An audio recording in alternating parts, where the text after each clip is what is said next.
Welcome to the Phantom Zone. And now, comics.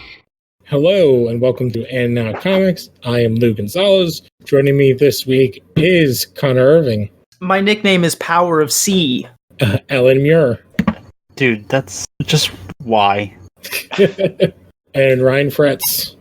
This is Ryan here, back as Powered Square. So, I guess we can start off with saying we called a couple things. We called it. Yeah, we did. We fucking got it. As far as I know, we're the only comic book podcast that got it. Yeah, we should be writing Marvel. No, I would full on just decline that. Yeah, Just say no, thank you. the Oh, mantle's too big. I would love to write for Marvel. So, I would not. I do not want to be affiliated in any way with Donald Trump. That's fair. I don't even know the connection besides. The Ike guy. Oh, Palm. Okay. All right. Well, let's get to something more important and less divisive in talking about Powers of 10 issue 3 that came out today.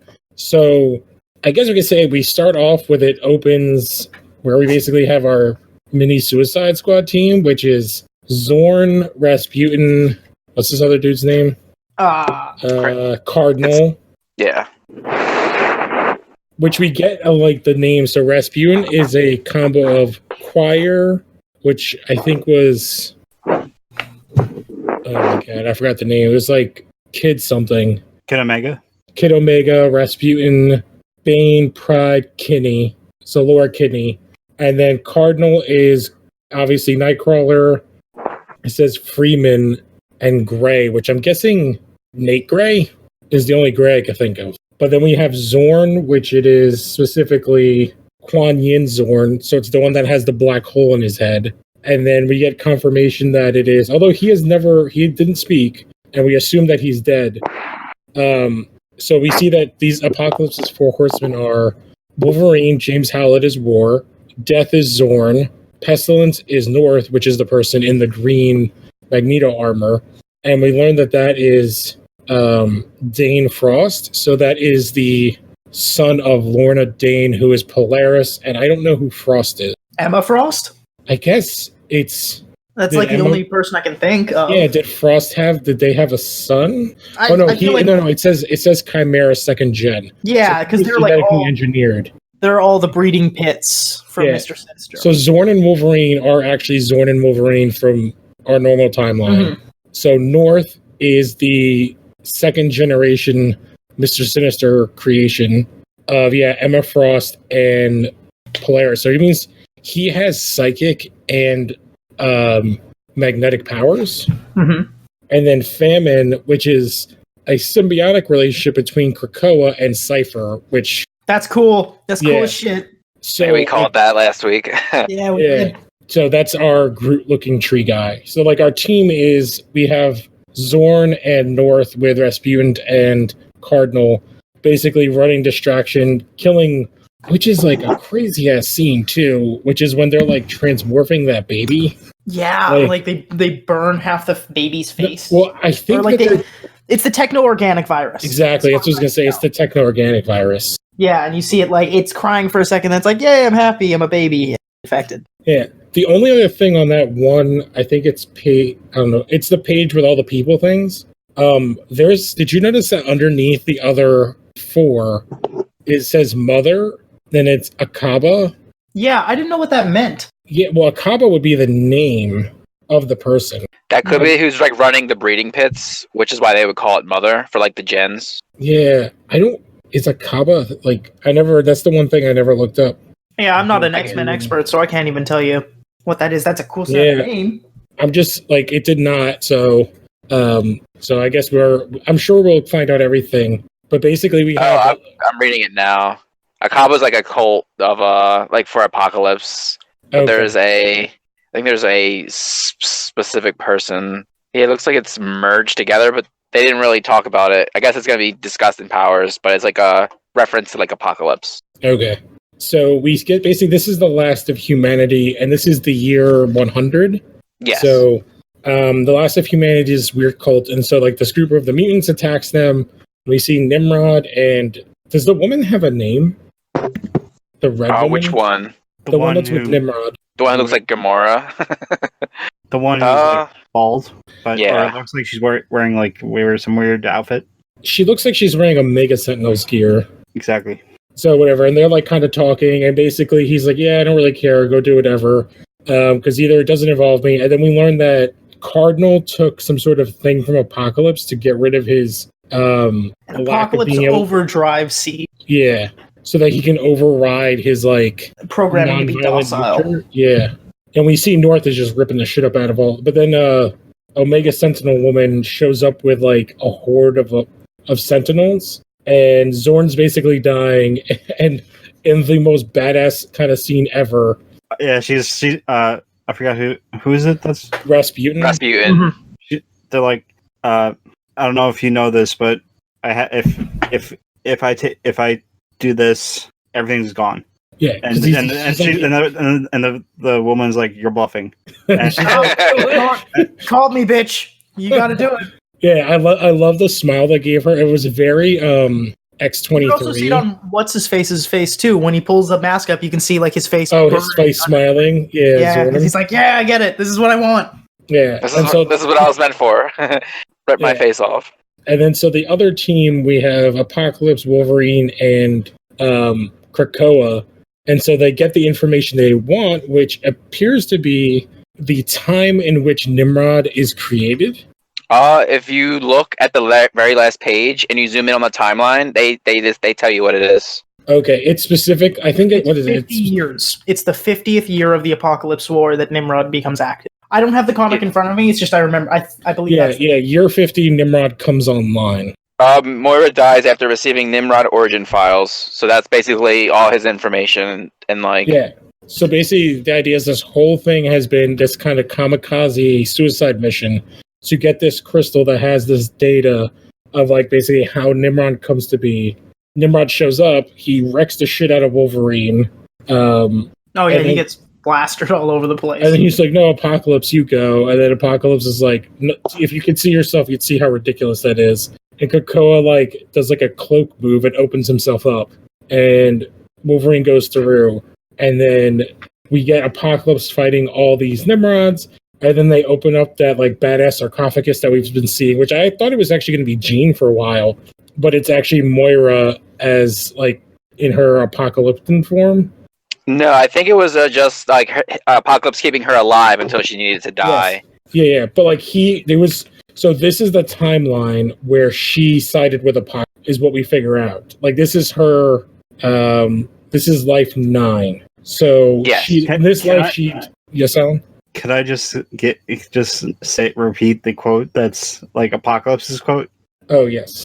And should forever end, let me die in battle, surrounded by my fallen enemies and with blood on my sword. Hell yeah, Apocalypse. Fucking go down swinging. Yeah, it's actually like kind of interesting. Like Apocalypse is could be the savior of everything. So basically he's fighting the Nimrods, and they give the crystal to Moira, and then she's like, yep, I got the info. And then Wolverine's like, yeah, I'm sorry. And then she's just like, yeah, I know, do what needs to be done. It's what you do. And it's very like the Jean Grey stabbing where he like fucking guts her. He feels so bad. Yeah. You could see it in his face. He's just like full of remorse. Well, he's old at this point. He's like probably full of regrets. Yeah. That's true. The old bastard. Fuck, should have sold me to Marvel. Yeah. So we know this is how her 9th life ends. So her 10th life is the House of X life. So she is going to House of X. Year 52. Yeah, it's when it begins. So Nimrod, for all intents and purposes, has either already come online or they've already dealt with it and we haven't seen it yet, which I'm guessing is more likely. I was saying, well, you were kind of vanished there earlier, that this is the 6th life. Year 1000 is the 6th life that we see, like the Ascension. Yeah, that could be her as a blue person. She's like, yeah. True. Because, like, this is definitely, they say, like, this is the 9th life. Yeah. So, I guess maybe you're thinking the 6th life is she kind of becomes one of the robot people? Yeah. Like, she inherits the mantle or something?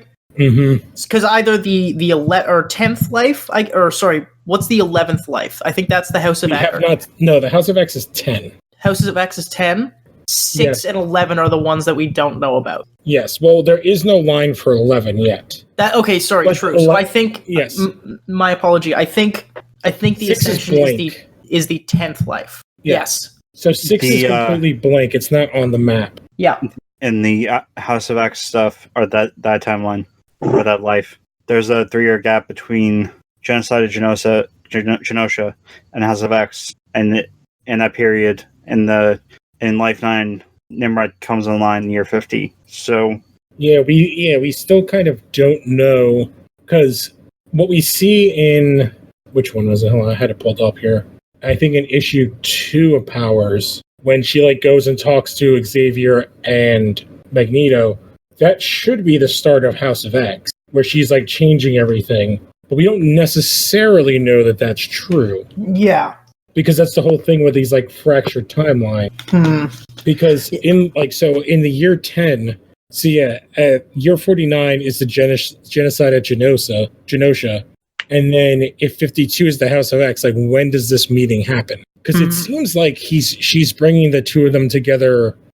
Year 47, Moira, Xavier, Magneto, Schism. Yes, but that's before Genosha. So like their meeting here seems to be post Genosha, I guess. It's very like, that's one of the things. So we have this one timeline closed out now. So because year 10 is like that's what I think is the present. That's what we're seeing. Yeah. Year 10 is the Powers of X the Powers of 10 House of X present. Yeah. Time. Or that's the House of X. Yes. The House of X is year 10. Yes. Year 100 is the apocalypse. The 9th life. Yes. The 6th life is missing, and the 11th or 10th life is our current life. Okay. Yes. And so we don't know what year 1000 is. And then also like, so if you look at the powers thing, there's like when they do like a year, it says like X, and then it has like the power number to 0. Mm-hmm. So the apocalypse one is X2, so X to the second power. Yeah. When we see in issue 2, it starts up with Moira brings Xavier to Magneto. It's X0. Mm-hmm. That's a good point. And then when we get to the Cyclops part of that, that's X1. So my thought is these are 3 separate timelines. Mm-hmm. And that's what I'm thinking is, that's a really good point. Yes. So an X3 is the Apocalypse one, because I'm trying to see in issue 2 or show. Oh, I can't wait till this is all done so I could put it out on an actual time, or like write it out and look like an insane person. Yeah, so X2, the X-Men Year 100, the Apocalypse timeline, that's X2. And then, let me find, Jesus Christ. All right. Yes, and X3 is the Year 1000, where that's all the blue people, and Nimrod is like a little ghost from, I will never stop using that reference. What is the goddamn video game? Oh, Destiny. He's a ghost. Yeah. Little ghost Nimrod. Yeah. Little Peter Dinklage. Yeah, little Peter Dinklage. I mean, I apologize. I apologize. That was not politically correct. I apologize. Yeah. Oh, I thought you were going to make a reference to that they replaced him with another voice actor because his voice acting sucked in the game. Oh, yeah. He did not care. They updated and got rid of him. So, yeah, my thought is now, after this book, is that each of these, like, if you say power of 10, like, each of these X to the power of are separate universe. Yeah. Or timelines, I guess is probably the better way to say it. Yeah. Okay. So, yeah, that still kind of adds to the mystery of what each one is. So X0 could be that 6th timeline, or it could be like you said, that could be the X3, which is the 1000. Okay, but one is definitely House of X, because that's the one that's following the current shit. Because that is also where they reference Nimrod. Because that's when in issue 2 of Powers, when Xavier's with the helmet with Magneto and it's like, Cyclops, you're gonna need to go blow up this like. You need to take out Master Mold in space. Oh, yeah. Mother Mold, who can build Master Molds. Right. And then there's Nimrods and shit, and he's just like, all right, whatever, I'll go kill shit. I guess they're going to kill Scott Summers there or something. Well, my thought is they know this is going to happen because Moira knows because what just happened in Powers 3. Yeah. So Powers 3 is the creation of the current power, like the current stage, I guess I'll say. They set the stage now. They have Krakoa set up. They have this like life-changing medicine that only grows on Krakoa. They're now setting up, and they know that people are going to be against them. They now have forewarning knowledge saying like, hey, there's something in space that's going to immediately fuck us up, because Moira died back here and got Nimrod's origin point, which just so happens to be on the mother mold. Yep, exactly. Okay, so I just realized something.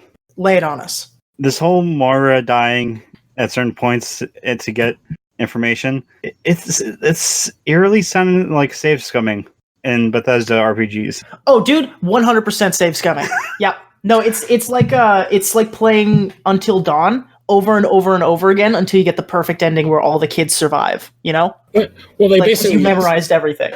Well, they basically say that in It's in House of X 2, or is it Powers 2? Whichever the one is that deals with. I think it's House 2, because that's what Destiny tells her. She's like, yeah, you'll keep coming back unless you die before your mutant gene kicks in, and then you won't. So that means that Hickman has been playing video games a lot in between Secret Wars and this. Well, I wonder how old he is. How old is Hickman?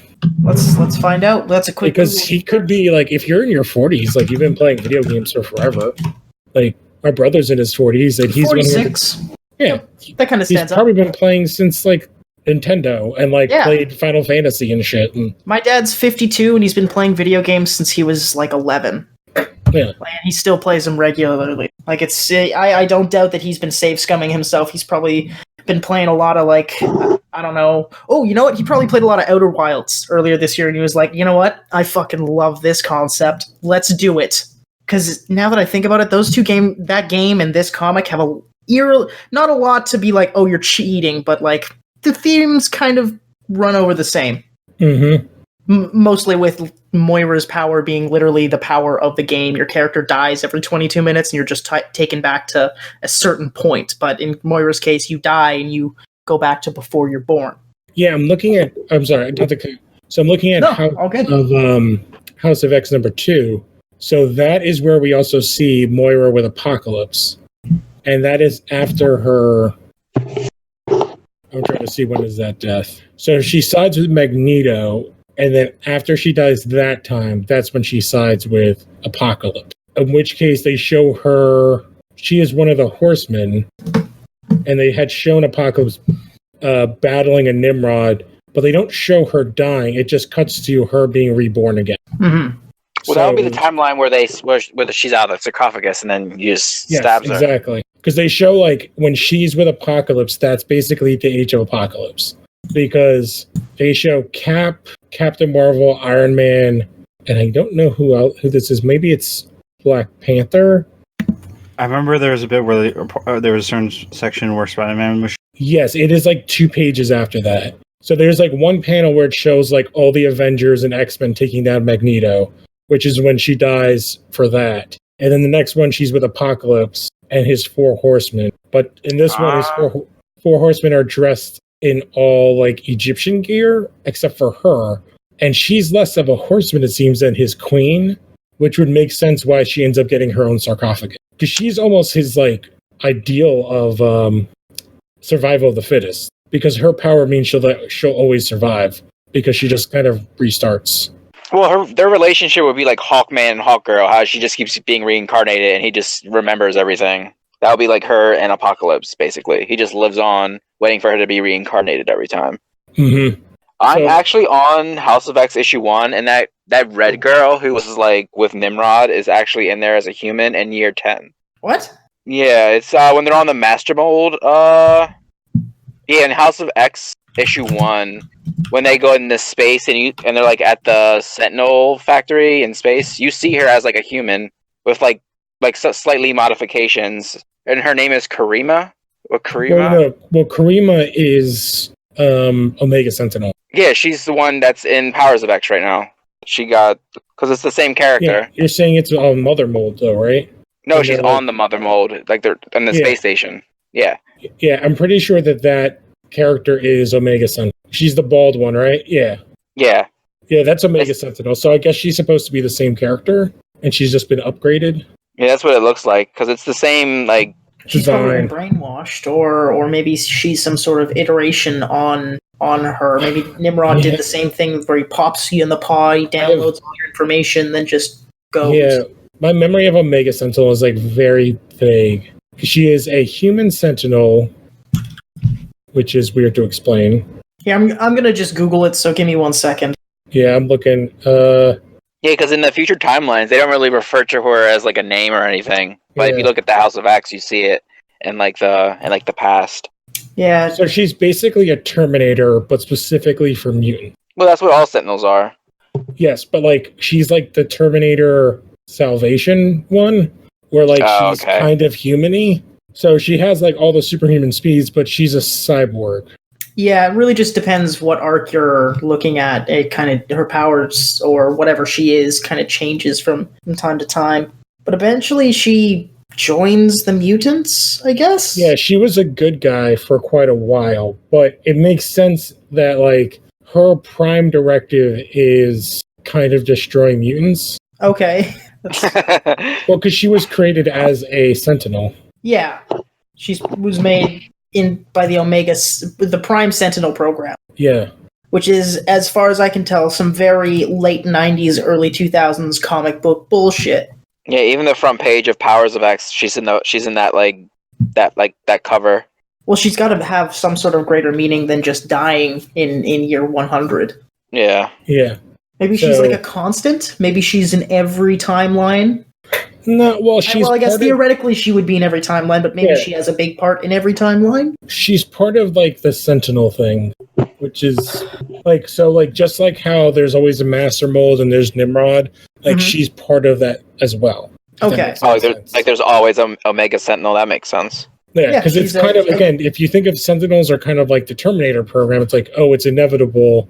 Then there's the different versions they try to create. So like one version is like the regular Sentinel, one version is Nimrod, one version is the Mother Mold, one version is the Master Mold. So one version that they attempt is her. Like same as like one, like you have the original Sentinels are like the T1000, and then like the liquid one, or the T100 and the T1000 is like a Master Mold, and Nimrod is like I don't know, whatever the fuck was in Genesis. So yeah, Genesis? Genesis. It's just spelled. You know how it's spelled all stupid. I know. So yeah, it's crazy, and I think Powers 3 just made everything. It's like I feel like I'm trying to think of how to describe it. It's like it's so crazy, but like us being on the right track made it so much better. Yeah. That's why I like procedurals. It's like when you kind of figure out the ending yourself, and then when you guess it and you're right, you're like fucking pumped. Oh yeah, I fucking did it. I can talk. The reason I talk through all movies. Yeah. So yeah, that's kind of how I feel. I'm like, it's what I thought. It's what we thought, but that still doesn't that actually adds to the awesomeness. It wasn't like we thought it was this and that was dumb. It was, we thought it was this because this would be awesome if it was this. Yeah. Like when you read House of X1 and then Powers 1, you're kind of left wondering because it's super vague and it doesn't really tell a clean picture. But like the moment you start Powers 2 or House 2, it all just starts to make sense. Like it all falls in line. Do you want to know what's really sad? What? We are one issue away from being at the halfway point of this story. That's so cool though. Like I haven't noticed. Yeah, it's sad and good because it's like, it's not taking a long time. The pace has been great in the story. Now, I love the fact that as of right now, there's no bad issue.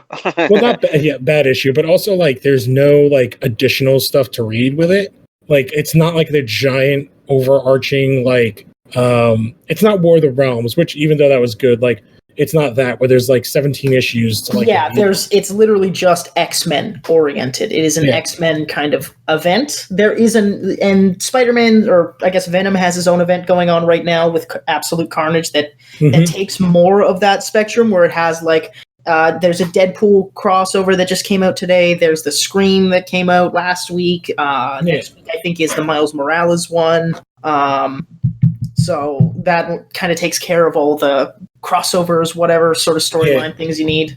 On the flip side, which I think they're doing, it's kind of becoming this, which is what DC is doing with Leviathan.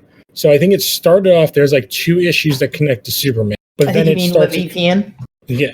Then it has its own book, which they had their second issue come out last week. which have either of you read issue 2 of that?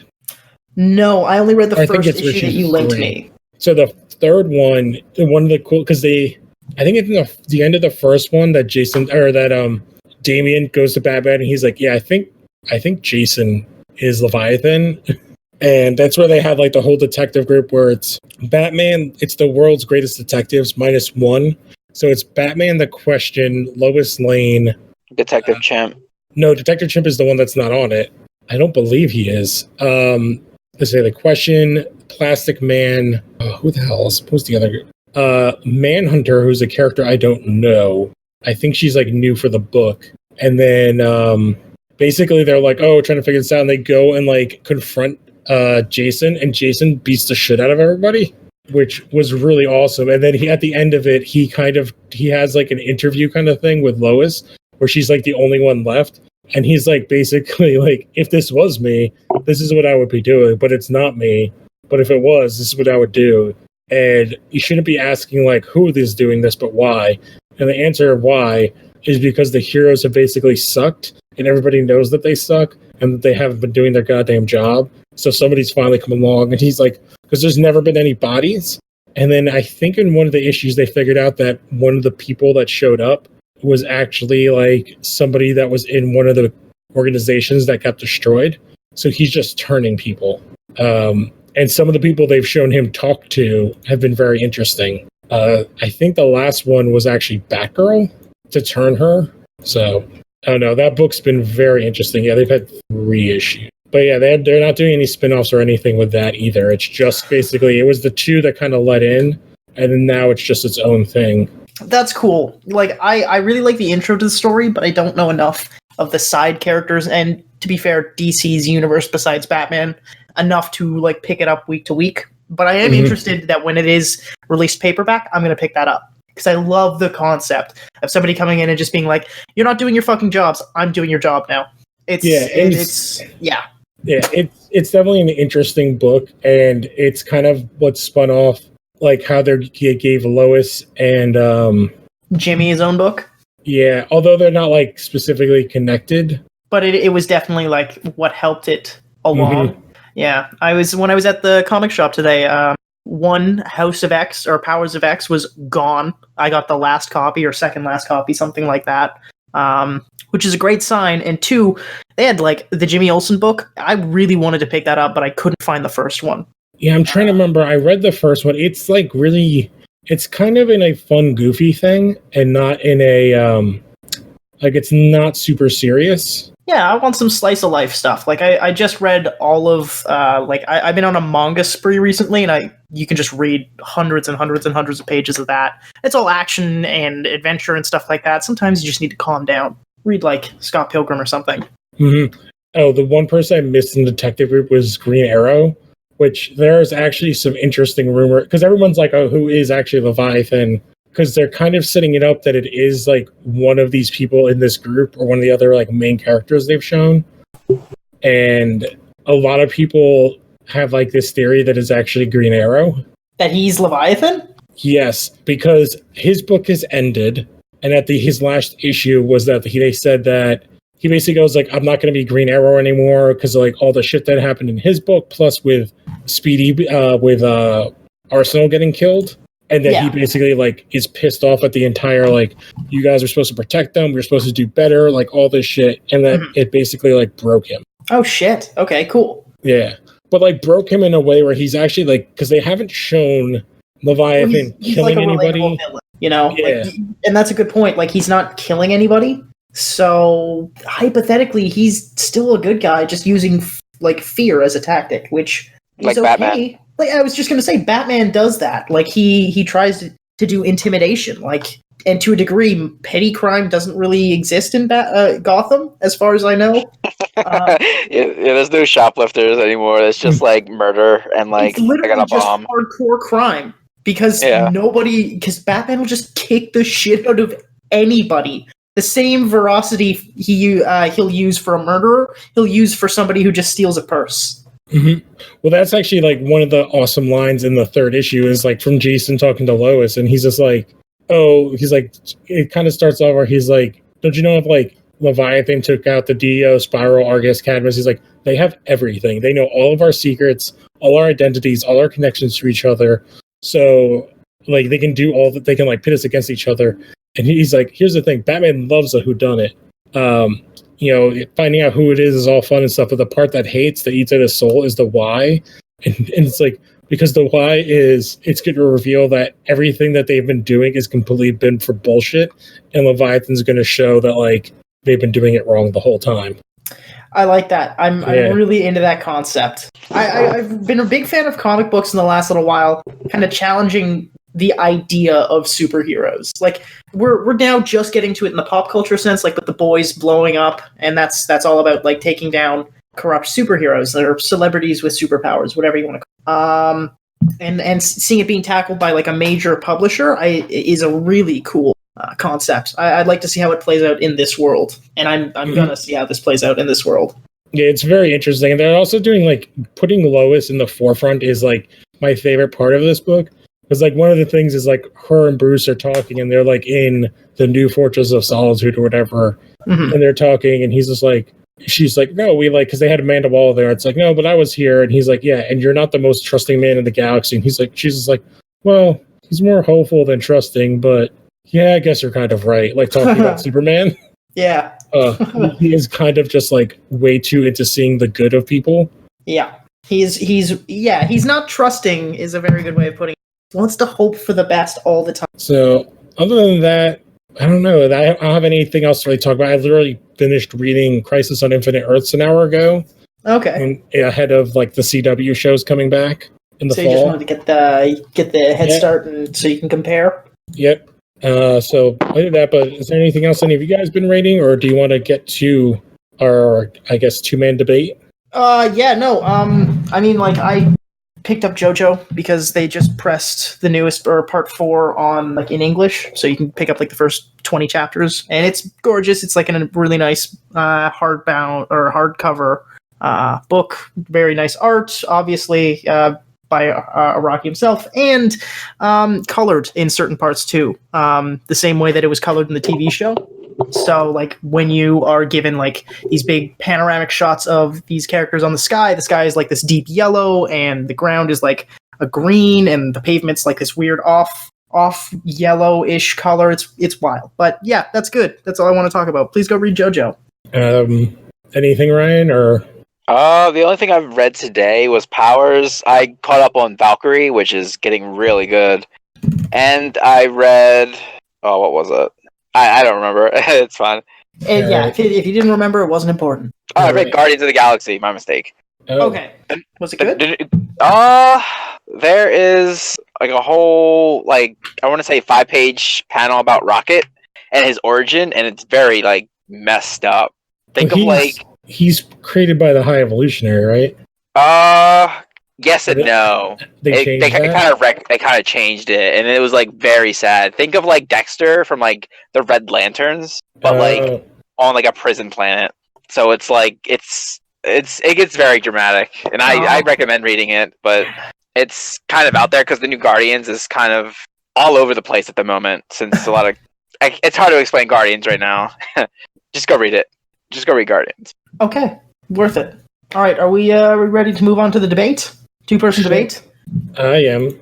Ryan, you ready to put your mental dukes up? Yeah, I have three, just in case someone has mine. Oh, okay, sweet. Okay, cool. So, as a God Doom of last week's debate, I was given the task of thinking of a topic to discuss this week, and that topic is, across all comic books or whatever, what is the best use of a character death? Now, it could be a major character, it could be a minor character, but as long as the story pivots or is given a new lens of focus, I guess, is a good way of putting it, and vague way of putting it on the story overall. So, like, Uncle Ben's death is a classic one. I think Ryan, did you bring that one up?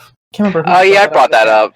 Yeah, like, that's perfect example. Like, Uncle Ben's death changes the way Peter Parker looks at his powers, the way he was going to abuse a wrestler and let a robber get away just because he already got his money. No, that changed him from there because circumstances. But regardless,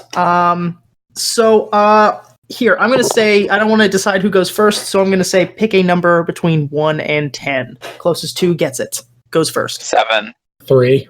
Okay, so, Ryan, you go first. Cool. So you have 2 minutes. I will set the timer in just a second. Mm-hmm.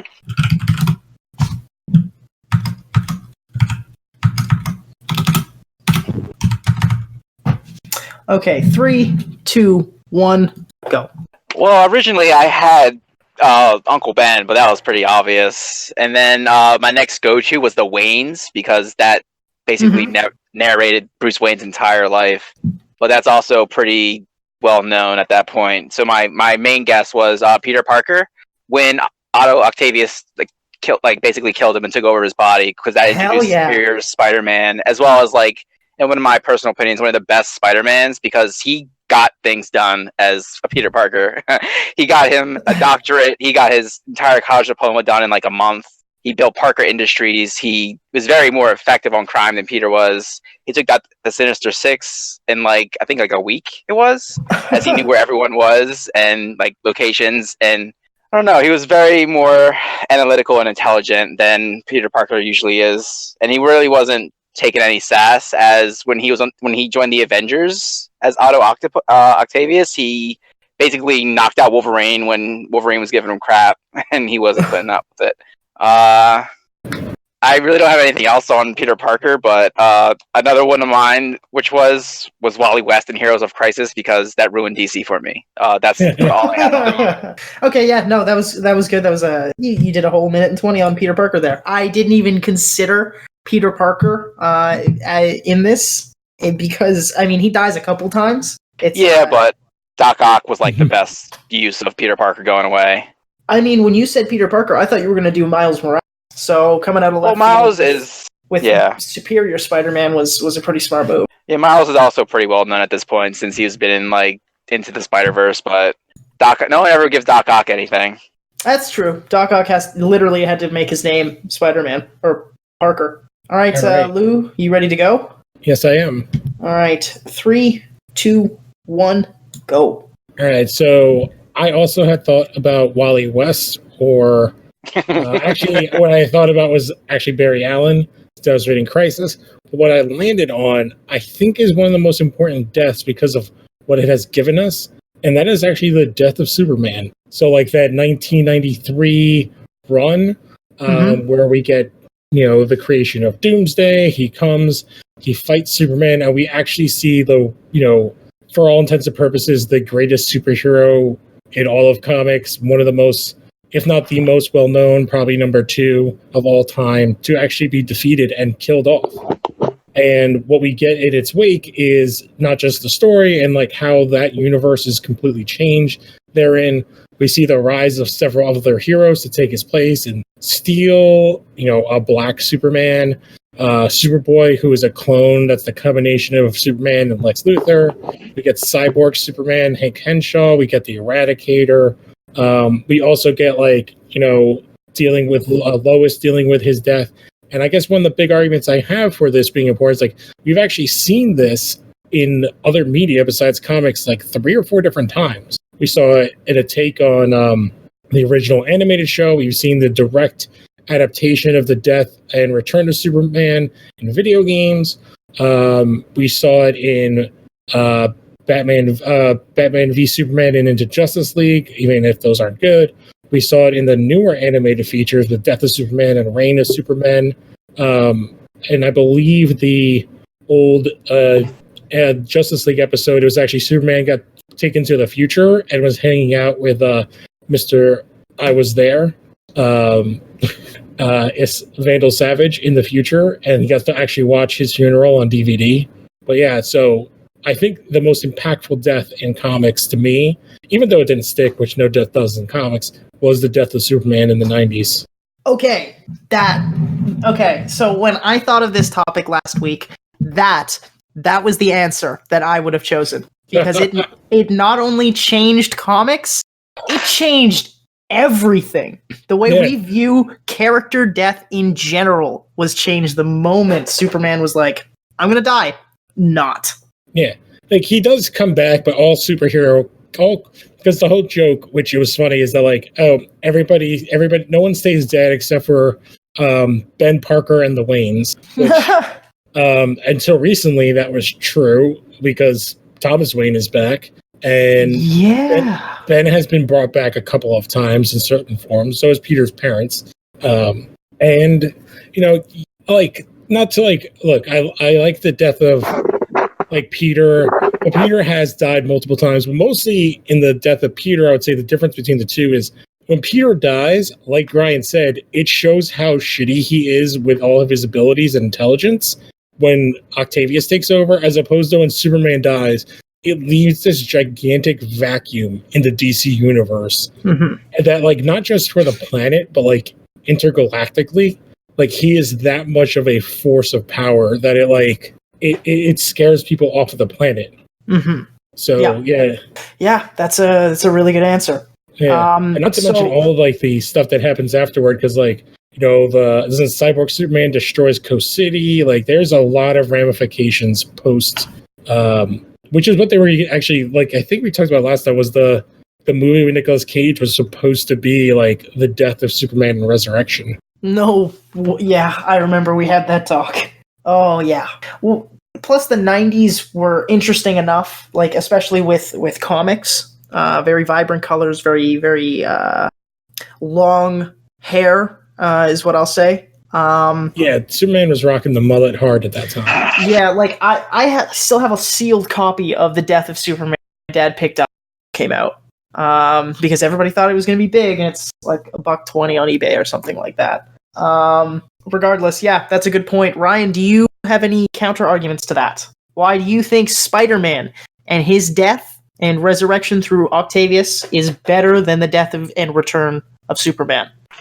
There's not really any argument, as that's like a big milestone for DC, is like killing off their flagship, as opposed to killing off like the friendly neighborhood Spider-Man. There's not really a comparison between the two. Yeah, that's fair. It's a different scale. I think if like, not that I would say it's a better option. Like, even if like you had gone with like, we're talking about like killing off Superman and then like Marvel killing off Cap during Civil War, they're a little bit more closely related in many ways. But also, But I guess again, the difference is like the timing of that. Like, it's something different that it was done in a time like. It was almost like the first time that ever happened. As compared to, like, I feel like post that, we've seen almost every character come and go. Like, I feel like that was, like, post, like, 95, 96, when Superman came back, like, we've seen death in, like, how long did Wolverine stay dead the last time? A year? Yeah, a year or two. It was, like, 2 years. And Spider-Man, when Peter died, like, quote-unquote died, he came back in, like, a year and a half, right? Yeah. Yeah, he eventually just brought himself back. Yeah, like, so I think it's more of like anything kind of like post the Superman's death, like they like none of the comic companies really stuck with it like as hard, which is why like all my thoughts went to like the older deaths. I guess to kind of go to like other things, like I thought about Barry. The one I actually really thought about with my other choice was going to be Jason Todd, because he died and stayed dead for so long. For a decade. Same with Barry. Plus. Yeah. You know what? I would have gone with Captain America dying at the end of Civil War, because that was pivotal.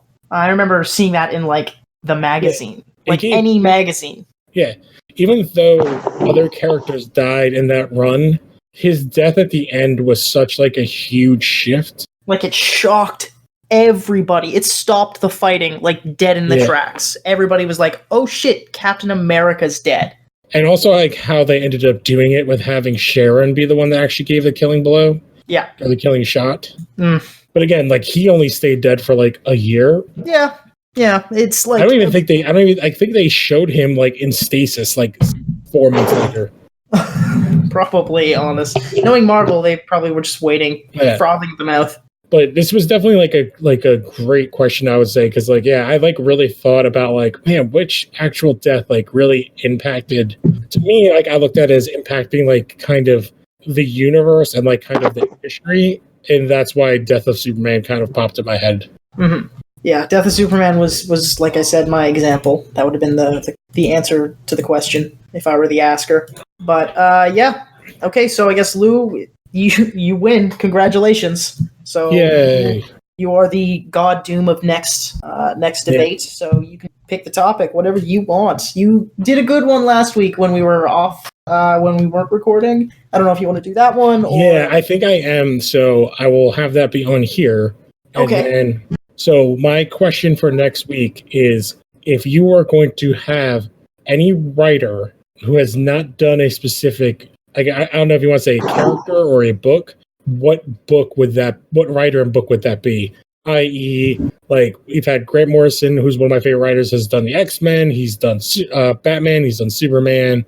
I have an answer already. Perfect. Hold on to that. Yeah, so like hold on to it, like it could go past like the big two, like what would Grant Morrison do if he did Hellboy? Like something like that. Yep. Like my immediate answer is like Mike Mignola doing something, but I understand what you mean. Yeah, but again, like he's a guy that's written for both companies. Like there are guys who have written a lot of stuff for a lot of places. So like right now with Hickman, there's a lot of stuff. Like right now, I would, after seeing what we've seen in House and Powers, I kind of would love to see Hickman take some shots, some other things to see what he can do, because he's starting to creep into like my favorite writer.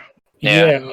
Like, because strangely, my top 3 writers are all like angry Scottishmen who write really like strange stuff. So Hickman would be a divergent from that. Yeah. Well, I mean, you got to add some color in, right? And add some geographic color. They all still write about like really weird. Definitely would help if you had psychedelic experience. But regardless, I understand they're all fantastic writers. Yeah, I just for some reason like those kind of weird.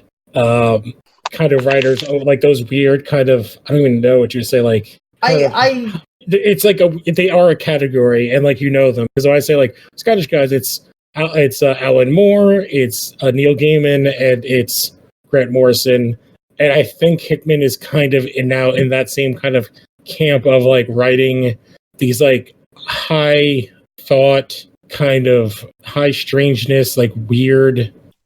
I call it esoteric. Like yes, that's the word. That's actually what I was looking for. Yeah, that's a perfect like esoteric horror. Because like again, Morrison has done New X-Men, and hey, look, Hickman pulled one of his characters to use in Powers in Zorn. Mm-hmm. So you just do whatever you want. You write like really weird concepts that are totally not possible. Yeah, my first guess is like I bet no one's going to pick what's his name. Who wrote Dark Knight Returns to write anything. Yeah, no. Brian was telling us he just read his Superman. Oh, you just read Superman? What was that? Yeah, you read the Superman issue 2? Oh, yeah. It was not good. Yeah, was it year 1?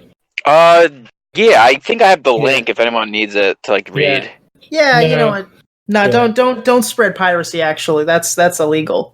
Oh yes, that's also very wrong. No, we should not do that. No, don't do that. Yeah, don't do that. All right, so I don't think there's really anything else. Alan had to dip out, so I'll say we just finished season 4 of Smallville Chronicles. Congratulations. So I believe we are going to watch the since recently canceled Krypton episode 1. To go along with all the other canceled shows that we have watched as a special before we start season 5. God, I remember you guys made me watch that Justice of America. Oh my! That is not the worst thing. Rough. That is not the worst thing I've had to watch because of a podcast. That still goes to Supergirl the movie, because at least that Justice League was only like an hour. I don't even think it was like a full hour. The Supergirl movie is like a full 2 hours. It's 100, my God, that's like 128 minutes, because the only version online like that's on like anything is the director's cut. Oh Jesus. So it's like a full 2 hour. Like I watched it with my wife and we're sitting there, we're like, wait, how much? This is like if you ever listen to How This Get Made, it's like, oh my God, it's like, let me see, they can't be that much longer. Oh my God, there's 50 minutes left. Oh Jesus. It's a half an hour show that's taken too long. So yeah, we have that coming up. Legion of Tunes came out today. So last we talked about kind of what we've been watching and kind of the news around, as well as kind of talking about these live action remakes, like the Disney ones, and our thoughts on them and that kind of stuff. So go to losthorror.wordpress.com to check out all that stuff. Connor, you write over there sometimes, correct? I do. I write at the losthorror.games. The losthorror.wordpress.com. I write for the games category every once in a while. And I am working on a review, but who knows if it'll ever see the light of day. Yep. You can also follow me on on Twitter at maybe Connor, and you can follow me on Instagram at question Connor. Yeah, that's all my plugs. And Ryan, you are floating around the Phantom Zone, I believe. Yeah, I float around the Phantom Zone. I'll post articles, pictures, quips about clocks that never keep running. You haven't even mentioned that. Yeah, it's been time stand still, man. The clock's broken. It's gone. Doomsday clock is never right. Doomsday clock is always late. Yep. Yeah. I had a friend who was questioning me. He's like, "Hey, is there like a Watchmen D thing going on?" I'm like, "Yeah, it's been going on for like 15 years, I think." And he's like, "Oh, cool. Like, can we get it now?" I'm like, "Yeah, you can get most, but you can't get all of it. You'll never get all of it." Do you think it'll last until January, to like 3 years? The 2-year mark is what is there? There's 2 issues left. Yeah, there's 2. Yeah, because 11 just came out. Because there's 12 and then 13. See, it's almost September, and it got pushed back again. When did it get pushed back to? Like start of October? I don't know. Ryan would have to. I think it's late September, beginning of October. You are the Doomsday chronologist. Yeah. So if that comes out then, maybe the last issue comes out in December. Maybe they could just throw both of them out at the same time. They could. No, they would never. They would never do that. No, they'd make more money if they split them up. So, yep. I guess that kind of does it for us. Don't forget to check out all the other podcasts that's part of Lost Horror, as well as the podcasts that are in the stream here. Don't forget to rate, review, subscribe to everything, and tell your friends. Tell everyone you know. Yep. And we will check you guys next time. I love you. Welcome to the Phantom Zone. And now, comics.